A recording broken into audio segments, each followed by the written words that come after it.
పెద్ద పెద్ద కళ్ళతో అమ్మవారిని ఎప్పుడైనా చూసారా? స్వయంభూ పుట్టలో వెలిసిన కనక పుట్టలమ్మ తల్లిని మీరు చూస్తున్నారు. ఈ ఆలయం వచ్చేసి మన గుంటూరు జిల్లా దుగ్గిరాల మండలం పెదకొండూరు గ్రామంలో ఉంది.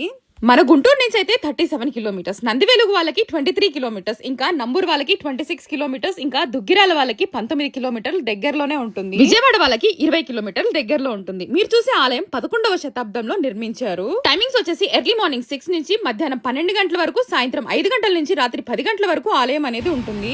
ఇక్కడ స్థల పురాణం వింటే ఆశ్చర్యపోవాల్సిందే. ఎందుకంటే స్వయంభూ శ్రీ రేణుకాదేవిచే మలచబడ్డ మహిమాన్విత శ్రీ కనక పుట్టలమ్మ తల్లిని మీరు చూసేది ఆదివారం రోజు ఎక్కువగా ఉంటారు. ఇక్కడ దగ్గరలోనే 20 కిలోమీటర్ల దగ్గరలో కాటంరాజు కొండూరులో శ్రీ మహాలక్ష్మి టెంపుల్ ని కూడా చూడొచ్చు అన్నమాట. ఆదివారం వస్తే ఈ 2 టెంపుల్ ఖచ్చితంగా చూడాల్సిందే. తలపురాణం వచ్చేసి మలబండి వారు అను బాబా బామ్మర్దులు ఉండేవాళ్ళు. అడవిలో సంపద కోసం బండ్లు కట్టుకొని అడవికి వెళ్లారు. ఆ రోజు రాత్రి దారి తెలియక అడవిలోనే ఉన్నారనమాట. రాత్రి 2 జాములు గడిచిన తర్వాత గుర్రపు డక్కుల చప్పుడు అనేది వినిపించింది. ఆ చెట్లు మాటన గొప్ప తేజస్సు అనేది కనిపించింది. ఆ పొదల్లో నుంచి భక్తులారా, నేను మీ తల్లిని, మీరు భయపడకండి, మహాపవిత్రమైన రేణుకాదేవి చేయించబడ్డ నా ప్రతిమను కొన్ని గజాల దూరంలో ఉంది, అక్కడకు వెళ్లి నా ప్రతిమను తీసి పూజలు చేయించండి అని అమ్మవారు కోరగా ఆ కనకపుట్టలమ్మ తల్లిని పెదకొండూరు గ్రామం నందు ఉన్న మర్రి చెట్టు ఛాయ కింద పూజలు అందుకుంటున్నారు.